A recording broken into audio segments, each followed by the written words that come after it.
After the age of 60, your body becomes something new, quieter, slower, but far more sensitive. It asks not for more effort, but for deeper attention. And yet many foods we've long believed to be healthy may now be working silently against us, accelerating the very aging we seek to delay. I didn't come to this realization through textbooks or theory, but by observing my own grandmother. She suffered for years, joint pain that never left her side, nights spent twisting in discomfort, energy levels that dwindled no matter how well she ate. She followed all the advice, leafy greens, plenty of vegetables, supplements, but nothing changed, or rather, everything did, just in the wrong direction. After she passed, I began to investigate. 2 years of research into aging, digestion, and nutrition opened my eyes to a quiet truth. We have misunderstood senior health profoundly. You see, aging changes the digestive fire within us. Stomach acid declines, gut flora shifts, the liver and kidneys slow. Foods we once absorbed with ease may now linger in the body, undigested, fermenting into inflammation and fatigue. What once nourished you can now steal from your vitality. And so I want to gently bring your attention to a few vegetables that, though praised in youth, may now be harming your body. Not because they are bad, but because your body has changed, and so must your understanding. Let me start with the first, the tomato. Surprising, isn't it? Tomatoes are everywhere. Pasta sauces, soups, salads. They appear wholesome, colorful, fresh, but beneath their skin lies a hidden challenge for the aging body.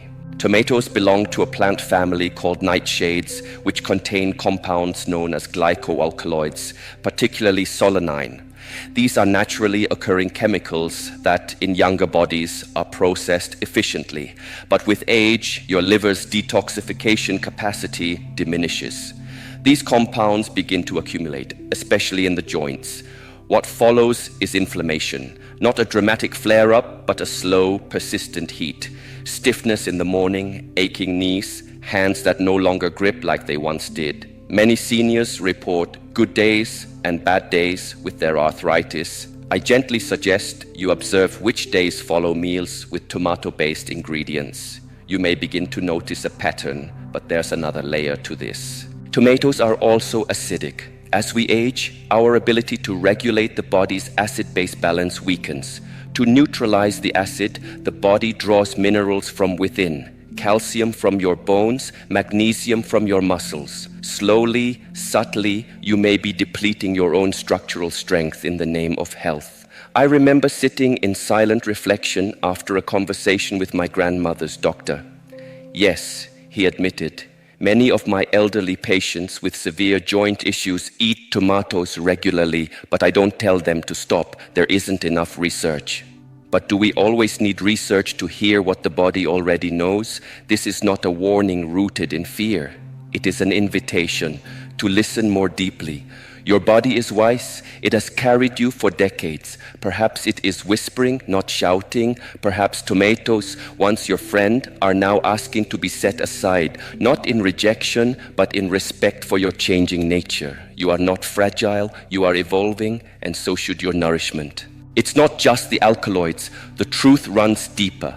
Tomatoes are also highly acidic. And for aging bodies, the ability to maintain proper acid-alkaline balance gradually weakens. When you consume acidic foods frequently, like tomato soup, sauces, or salads, your body must work harder to keep your internal environment in balance. But how does the body neutralize that acid? It draws from its own reservoirs, calcium from your bones, magnesium from your muscles. The very foundation that holds you upright, steady, and strong is slowly diminished. It's as if the body sacrifices its own strength to clean up the mess we unknowingly create. Each spoonful of tomato soup, though comforting and familiar, might be quietly withdrawing from your future stability. You may not feel it immediately, but the depletion is real, silent, gradual, and often irreversible. I still remember what my grandmother's doctor said after her passing. We were sitting in a quiet consultation room, and in a moment of honesty, he shared, "It's interesting. Many of my senior patients with severe arthritis eat a lot of tomatoes. But I don't tell them to stop. There's no definitive research. No definitive research. It struck me deeply. Do we always need double-blind studies to notice what's happening right in front of us? Sometimes clarity doesn't come from numbers. It comes from paying attention to patterns, to people, to pain. And the pattern is unmistakable. Let me now invite you to look at the second quiet disruptor of senior vitality. One that even I hesitated to believe at first: raw spinach. For decades, spinach has been held up as a symbol of health. We've been told that it builds strength, provides energy, and enhances longevity. But there's a difference between what is good for the young and what is safe for the aging body. Raw spinach is extremely high in oxalates, natural compounds that, when broken down, can form tiny sharp crystals inside the body. For young, healthy kidneys, these are often processed and excreted without issue. But with age, the kidneys weaken. Their filtering capacity softens, and those crystals begin to build up. They don't just vanish, they accumulate in your joints, causing discomfort and swelling, in your kidneys, forming stones. And perhaps most dangerously, they bind to essential minerals like calcium and iron, making them unavailable for your body to absorb. And the symptoms, they often look like what we've come to accept as just aging. Achy joints, fatigue, foggy thinking, digestive distress. So we shrug, we blame time. But the truth is, something deeper may be at play, something hidden beneath the leaves of a well-meant salad. I once invited 12 seniors in my community to eliminate raw spinach from their diets for 6 weeks. 11 of them reported feeling noticeably better, more energy, less joint pain. The one exception? They later admitted they hadn't fully followed the suggestion. It wasn't science, but it was experience. And sometimes experience speaks louder than data. Now we arrive at the third vegetable that, despite its bright colors, may be accelerating the aging process: bell peppers. Especially red, yellow, and orange ones. They seem so innocent. They're praised for their antioxidants, recommended by nutritionists, and loved for their crunch and color. But bell peppers belong to the nightshade family, the same group as tomatoes, and they carry the same inflammatory alkaloids. What's beautiful to the eye may not always be gentle on the body, especially not the aging one. Let us begin to see not just with our eyes, but with awareness. Not everything that is bright is benevolent. There is something else about bell peppers that few people talk about, and yet it may be the most serious concern of all. Bell peppers are consistently listed among the most pesticide-contaminated vegetables on the market. Every year, the Environmental Working Group ranks them within their dirty dozen, produced most heavily exposed to chemical pesticides. For a healthy young adult, this might not be an immediate concern. Their liver, still agile and efficient, works tirelessly to neutralize and eliminate these toxins. But for those of us who are walking a little slower, thinking a little deeper, and entering the later chapters of life, the story changes. You see, as we age, our detoxification systems slow down. The liver, once a mighty filter, now works with less force. The same pesticide load that might glide through a 30-year-old's body becomes a toxic burden for someone in their 70s or beyond. And pesticides don't simply disappear. Many of them are lipophilic, which means they store themselves in fat, including the fatty tissues of the brain. Now think about this. These chemical residues don't just sit quietly. Over time, they may contribute to cognitive decline, hormonal imbalances, and a slow, creeping inflammation that weakens joints, nerves, and clarity of thought. But even if you choose organic bell peppers, thinking you've avoided the pesticides, another concern remains. Bell peppers are extremely high in lectins. Lectins are plant proteins that, in the aging digestive system, can cause real distress. While some younger individuals process lectins without difficulty, many seniors become increasingly sensitive to them as their intestinal lining thins and becomes more permeable. The result? Bloating, fatigue, joint discomfort, systemic inflammation. I saw it unfold with my own eyes, not in a medical journal, but in the quiet apartment of my neighbor, an 82-year-old woman who prided herself on her healthy habits. She ate bell peppers daily.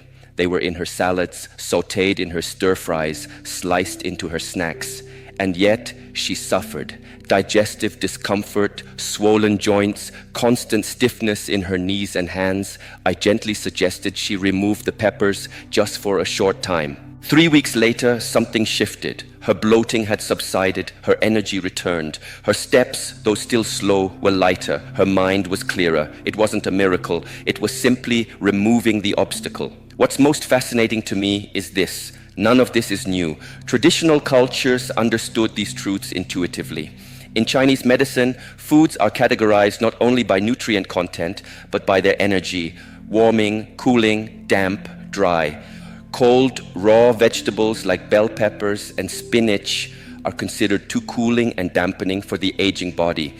In Ayurveda, it is taught that as we grow older, our digestive fire wanes, and with it, the ability to break down complex or raw foods.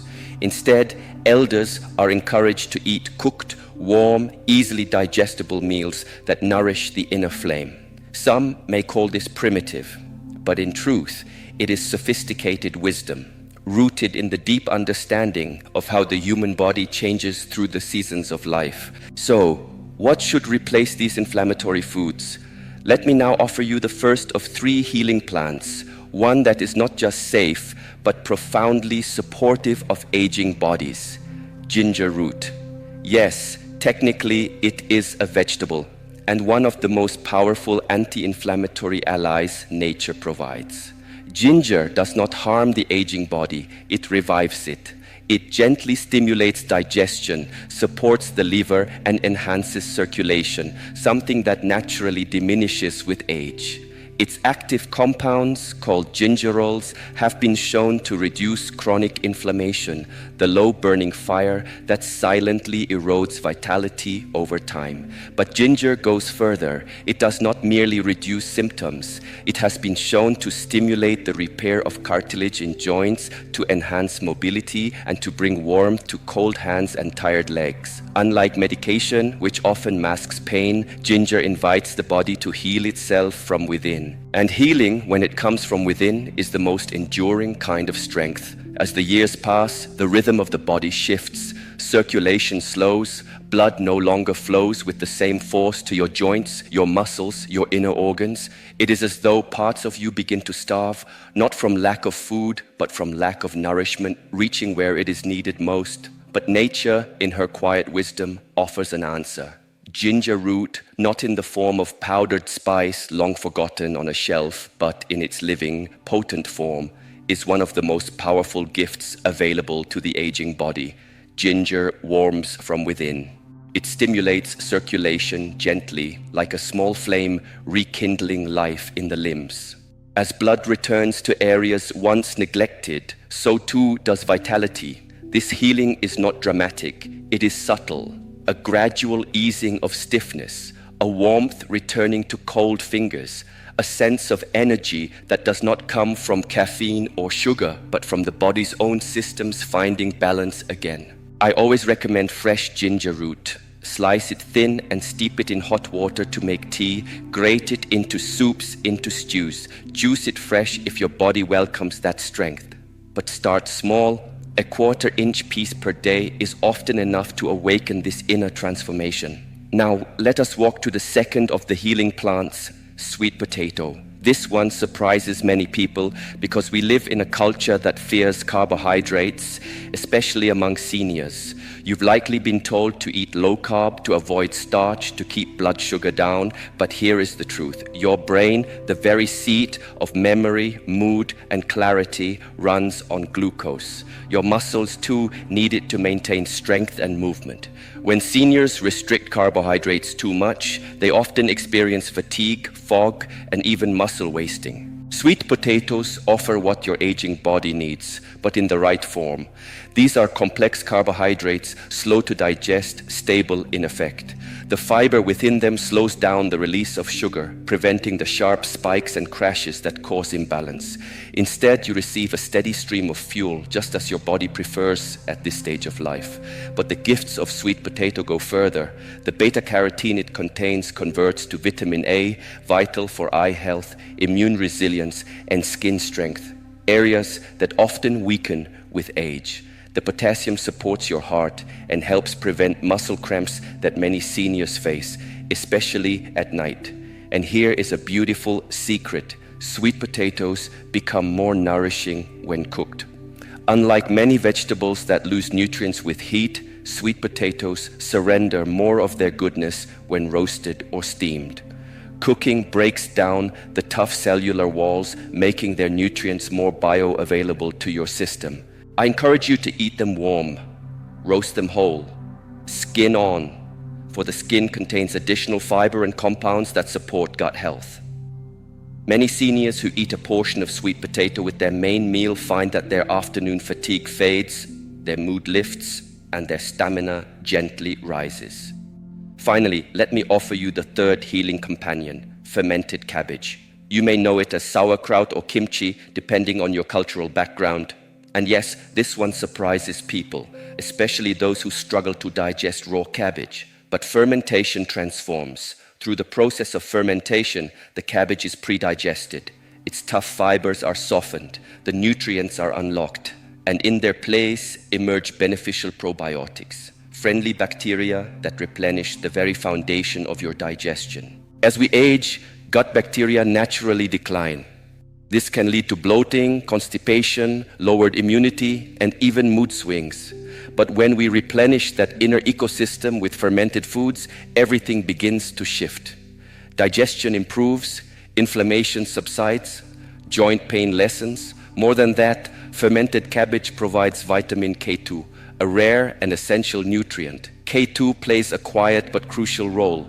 It directs calcium into the bones where it belongs and keeps it out of the arteries where it causes harm. This is why some seniors develop osteoporosis even while taking calcium. The calcium simply goes to the wrong places. K2 is the guide, and fermented cabbage is one of its richest sources. Choose naturally fermented varieties, the ones found in the refrigerated section, labeled with live cultures. Or if you feel drawn to ancient practices, learn to make your own. It is simple, it is healing, and it is alive. These three are not just foods, they are allies on the path of graceful aging. Let them walk with you. I often tell my students, begin gently. A tablespoon or two each day of fermented cabbage is enough. Let your body adapt. Give your digestive system time to receive this new friend. Healing, like growth, happens slowly, gradually, with respect. And once your system begins to shift, you will feel it. Let me offer you a picture, not a theory, but a lived possibility. A vision of what your life could begin to feel like when you start aligning with your body's true needs instead of resisting them. Imagine rising in the morning and feeling truly rested, not just awake, but renewed. No more stiffness clinging to your joints like morning fog.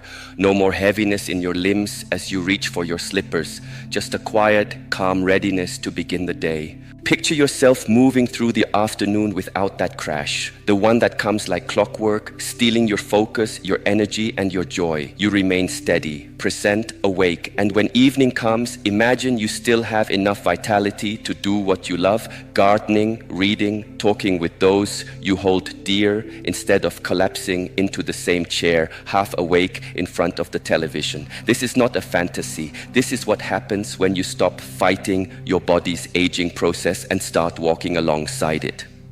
When you no longer feed it foods that stir up inflammation, confusion, and fatigue. When you listen, when you nourish. As inflammation calms, joints soften. Movement becomes fluid again. The gut, once burdened, begins to digest with ease. Sleep, once disturbed, returns in deeper waves. The body stops surviving and begins restoring. But these changes are not only physical. As the internal battle with toxicity subsides, the fog in the mind lifts, thought becomes clearer, memory sharpens, your emotional landscape steadies, no longer at the mercy of biochemical chaos caused by poor nutrition. Many of the older students and retreat guests I've guided have told me, it feels like I've gotten a piece of my life back. They start playing with their grandchildren again, picking up musical instruments they hadn't touched in years, traveling without the fear of fatigue.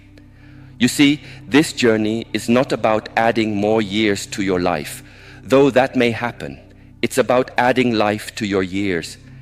Now, I must offer you a gentle warning. If you take this message to your doctor, you may be met with skepticism. This is not because they do not care. It is because their training has emphasized disease over prevention, treatment over nourishment. They may tell you that all vegetables are good, that distinctions like the ones I've made between raw and fermented, between nightshades and warming roots, are not backed by definitive research, that the anti-inflammatory benefits of tomatoes, for example, outweighed the concerns. But I invite you to trust something deeper, your own experience. Doctors are trained to treat populations, but you are not a population, you are a person. Your body is unique, and how it responds to food may not match the averages found in studies. I am not asking you to abandon medical advice. I am asking you to observe yourself, your body, your breath, your energy. Try this. Keep a food journal for 2 or 3 weeks. Track what you eat, how your joints feel, the quality of your sleep, the steadiness of your mind. You may begin to see patterns that no test can show you. Because the truth is, this isn't just about food. It's about how we approach aging itself, whether we see it as a steady descent or a shift into a deeper wisdom. You have more power than you think, and the first place it begins is on your plate. I have met people in their 80s and 90s who walk with light in their eyes. Their steps are steady, their minds clear, their laughter still full and round. They are not just surviving, they are vibrant, alert, present. And when I spend time with them, I always ask, what is different? Often, the answer is not found in genetics. It is found in small daily choices, choices that honor the reality of their changing bodies rather than deny it. One of the most powerful among these is what they choose to eat. The vegetables I've asked you to reconsider are not evil. They are not poison. For younger people, they may even be deeply nourishing. But here is the truth we must accept. You are no longer the person you were at 30. To eat as though nothing has changed is like insisting on wearing the same size shoes you wore as a child. They don't fit anymore, and they cause pain if you keep forcing them on. This truth is not limiting, it is liberating. It means you have more influence over how you age than you may have been led to believe. You are not at the mercy of decline. Small adjustments, quiet, thoughtful shifts in your daily meals can shape the quality of your life in profound ways. Not tomorrow, today. Of course, walking this path may bring certain challenges, especially the ones that come not from your body, but from your surroundings. When you begin changing how you eat, you might face social resistance. Family members may question why you no longer want tomatoes in your salad. Friends may raise their eyebrows when you pass on the spinach wrap or skip the raw vegetable platter at gatherings. They may label your choices as restrictive or call it a fad. But this is where I invite you to stand still within yourself. You are not here to justify your healing. You don't owe anyone an explanation for choosing foods that serve your well-being. You can simply say, nightshades seem to bother my joints, or leafy greens don't digest well for me anymore. That is enough. Keep your peace. In time, those who truly care for you will see the change in your movement, in your mood, in your strength, and they may begin to follow your lead. It also helps to find a supportive community, even if small. This might be an online group of like-minded seniors, a wellness program at your local center, or a single friend who is also choosing vitality over habit. Healing is easier when it's shared. Now, let us speak honestly about the economic reality of these changes. I understand that many elders live on fixed incomes, and food costs are no small concern. But I want you to know the path I offer is not expensive. In fact, over time, it can reduce your expenses in meaningful ways. Ginger root costs very little, and a small amount goes a long way. Sweet potatoes are among the most affordable, nutrient-rich foods you can buy, and making your own fermented cabbage, sauerkraut, cost pennies per serving, and one batch can last for weeks. Even more important, these foods reduce inflammation, they reduce pain, they support strength, which means fewer doctor visits, fewer prescriptions, fewer painkillers. And when you eliminate the foods that keep your body inflamed, many people find something surprising happens. Their appetite begins to regulate naturally. They eat less, feel more satisfied, and spend less money overall while nourishing themselves more deeply. So I invite you to look forward, not just at today's plate, but at the road ahead. Where do you want to be 5 years from now? Do you envision yourself moving with strength and steadiness, or slowing further with each year, enduring more pain than necessary? Your next meal is a fork in the road. You don't need to change everything at once.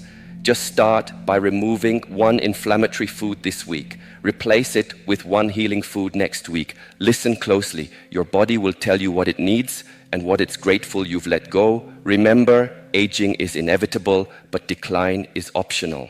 With every meal, you are either building your health or eroding it. There is no neutral ground. You are choosing vitality or you are choosing depletion. And here, at this threshold, I share with you the insight that changed everything for me.